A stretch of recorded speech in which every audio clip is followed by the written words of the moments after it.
غریبم به کسم است مفاعیل فعول مفاعیل فعول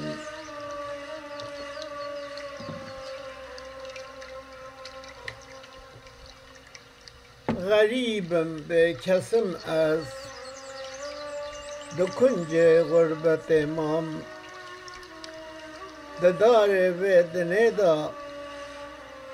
نکارو به خدیمام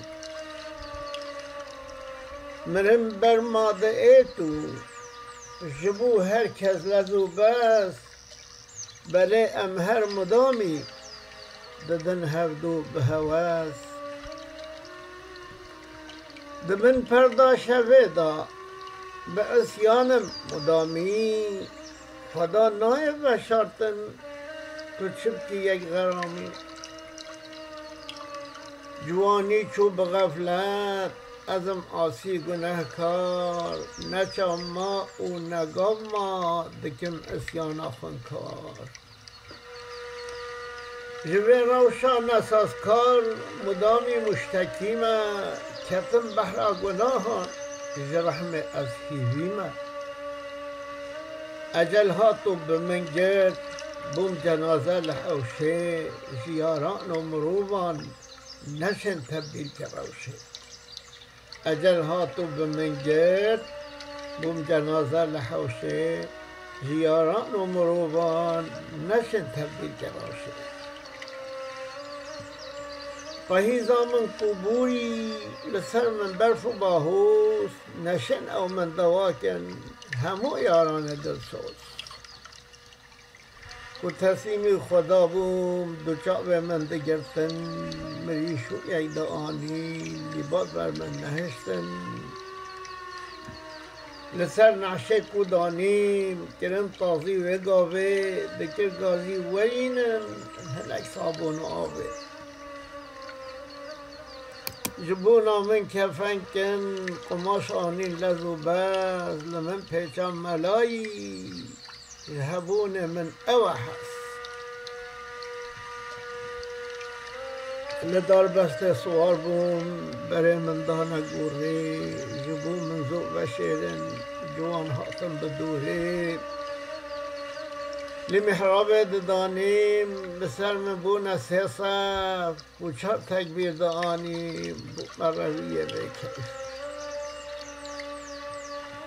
دو گوره از دینیم برای من دانه قبله مرول تبهات نمال تنهشت بچوله ده قبر امام رشیدا نمن با و نجیدا نگازی و نهوار ده بد پردا شویدا ده ترس و طومت هاتن منکر و نکیر نمال و نجاه من نهاتن یک دست گیر الهی مام دوارته نما من کجبلتا بفضل خو خلاص کی اولا یخلقتا دهاتن من نفس دان هر رواندن طریقه گناه جبو مهشتن همو خستن دریقه اوه دنیا برانو به عبرت لبنیرن هبون مال دنی وکی کای بدیرن جوانیک ببنگه جبو گنها تمامی رجاکار بن مدامی جبونا خاص و آمی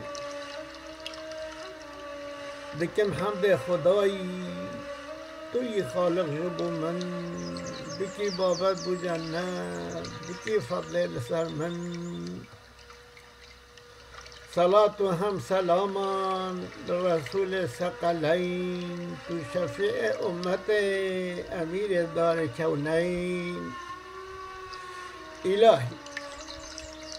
الهی قد نهیلی تن بهموری جار بکی پیرو جبوی تکر رسول مختار بکی پیرو جبوی